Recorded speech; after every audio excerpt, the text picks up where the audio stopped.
Vamos começar agora a estudar a área de figuras planas, no caso, a área de polígonos e de círculos ou de figuras relacionadas a polígonos e círculos.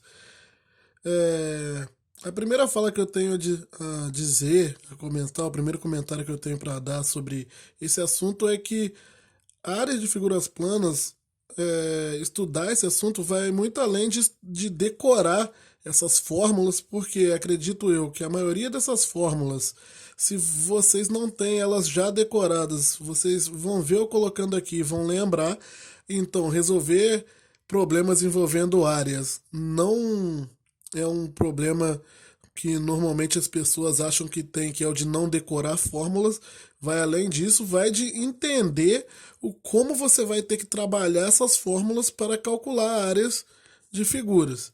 Mas vamos fazer, temos que começar de algum lugar, vamos começar relembrando que fórmulas são essas, pela mais clássica de todas, que é a área do retângulo. Dado um retângulo, aqui com seus quatro ângulos retos, de lado A, vou chamar esse lado aqui de B, perdão, um lado B e um outro lado H, que para esse retângulo representa a base e o H a altura. Se ele tivesse invertido, eu poderia, por exemplo, ter chamado esse lado aqui de B e o outro de H. A área do retângulo, vou colocar só o símbolo aqui do retângulo, a área do retângulo é a base vezes a altura. Essa fórmula sai daquela ideia que nós vemos lá no sexto ou sétimo ano, pela primeira vez, quando começamos a trabalhar com áreas de figuras, que é aquela ideia de quadricular, né, um retângulo. Por que é base vezes altura? Porque esse valor aqui vai me indicar quantos quadrados de lado um e altura um cabem dentro desse retângulo aqui, como se eu estivesse dividindo essa figura em diversos quadradinhos. E aí eu quero descobrir quantos quadrados desse de uma unidade caberiam dentro de uma unidade por uma unidade, caberiam dentro aqui dessa figura, o quadriculamento. E essa fórmula surge dessa ideia inicial lá quando nós estamos começando a estudar áreas. A partir dela nós começamos a deduzir outras, como por exemplo a do paralelogramo. A do paralelogramo também também utiliza a mesma fórmula, que é a base vezes a altura do paralelogramo. A única diferença é que a base do paralelogramo está aqui, a altura vai estar por aqui. Vou traçar ela no local estratégico que eu vou precisar. No paralelogramo, o próprio lado dele é a altura do paralelogramo. Perdão, no retângulo, o próprio lado representa a altura do retângulo. No paralelogramo, não. O paralelogramo tem um lado B, um outro lado A, e a altura é um valor diferente desse lado A. Porque esses ângulos aqui não são. Não, esse ângulo aqui não são. Esses ângulos não são iguais a 90, e para ser a altura tem que ter um ângulo de 90 com a base, né? Então aqui seria a altura. Porém, se você observar o retângulo, o paralelogramo ele possui uma certa característica simétrica aqui, que eu posso transportar esse triângulo que eu tenho aqui para este outro lado de cá do meu paralelogramo. E aí, se você observar essa figura que fica aqui, esse retângulo novo, ele possui o tamanho dele, de um dos lados dele, igual ao próprio B, igual à própria base do paralelogramo. Eu só trouxe esse pedaço, ao invés de pegar ele aqui, estou pegando ele do outro lado. Então aqui, esse tamanho equivale a B, e esse outro tamanho aqui equivale à própria altura H que eu transportei daqui para cá.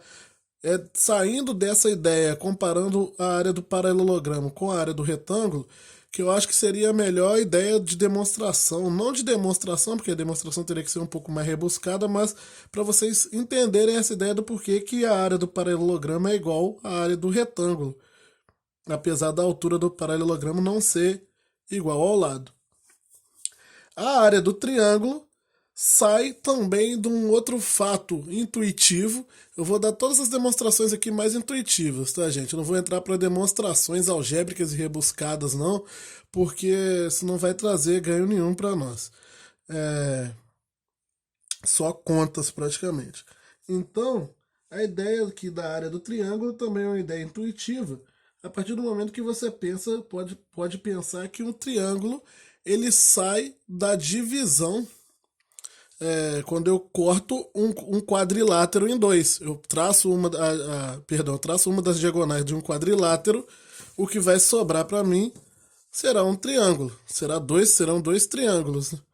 Então, se eu partir aqui esse retângulo ao meio, traçando uma das suas diagonais, eu terei aqui dois triângulos iguais, no caso, dois triângulos retângulos. Se eu traçar aqui o paralelogramo também, dividir ele ao meio, eu terei também dois triângulos aqui iguais.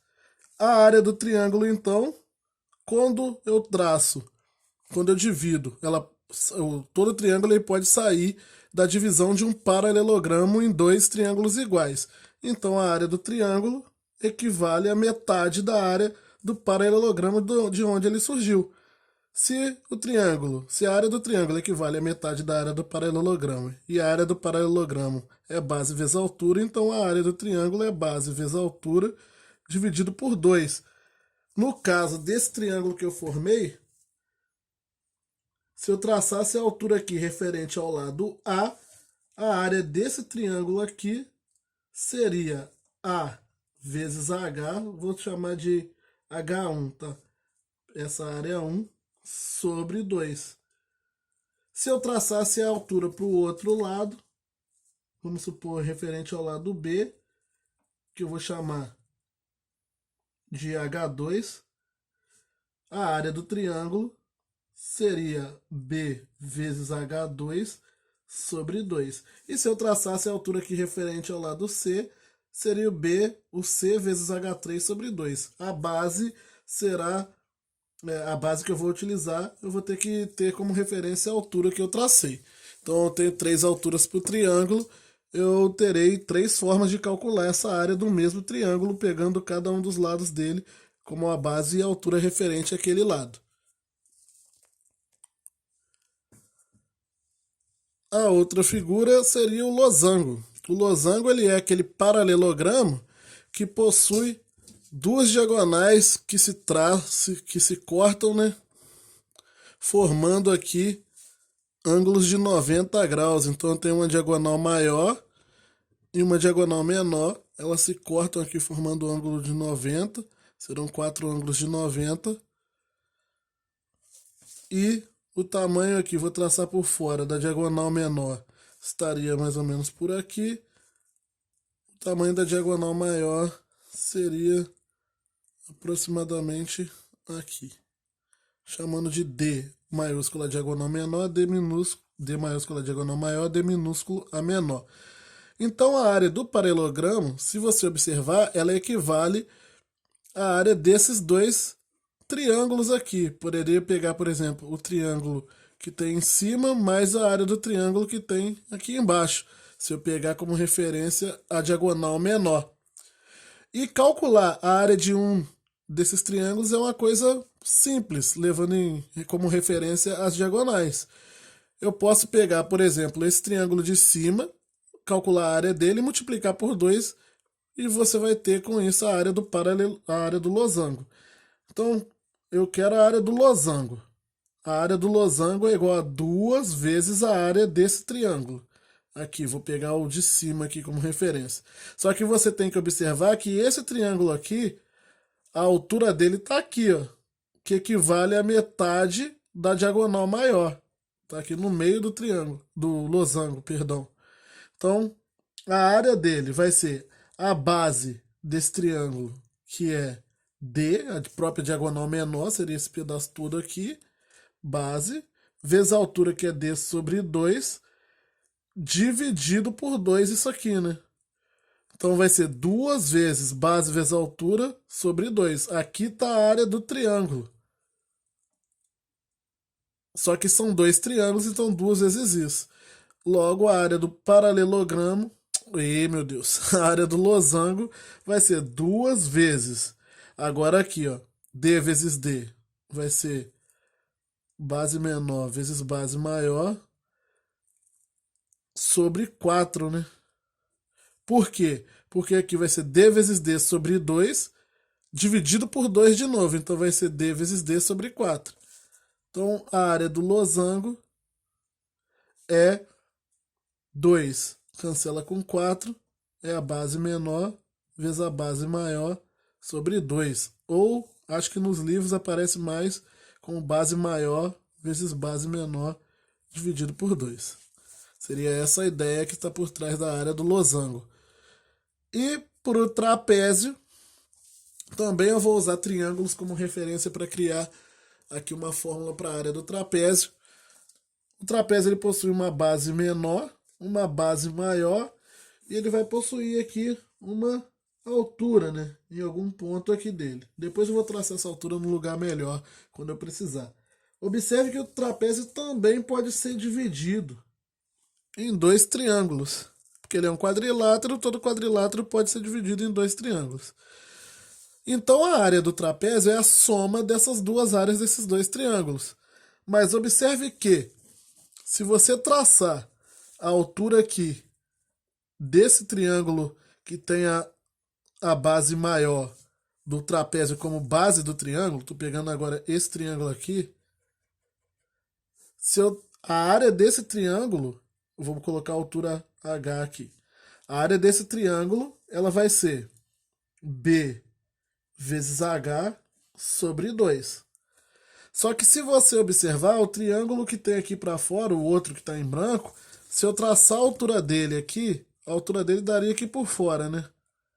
Porque ele é um triângulo obtuso.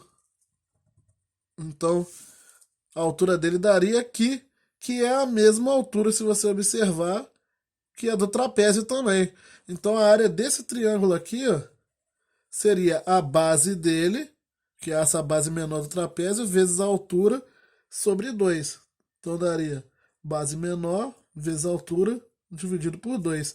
Essa é a área do trapézio, a soma da área daqueles dois triângulos. Estou querendo mostrar aqui de onde sai essa fórmula de área do trapézio. Como eu tenho aqui tudo sobre 2, eu posso juntar as duas frações. Então B vezes H mais BH sobre 2. E aqui eu posso colocar o H em evidência, né? Porque é o fator comum. Então fica B vezes H, perdão, B mais B vezes H dividido por 2. Coloquei o H em evidência. Base menor, base maior mais base menor vezes a altura dividido por 2. Essas aí seriam as áreas dos principais polígonos, dos polígonos mais comuns. Eu não coloquei aqui a área do quadrado porque eu vou fazer um recorte especial para polígonos regulares e o quadrado já está lá, então seria chover no molhado. Então eu deixei para falar de quadrado separado depois em polígonos regulares.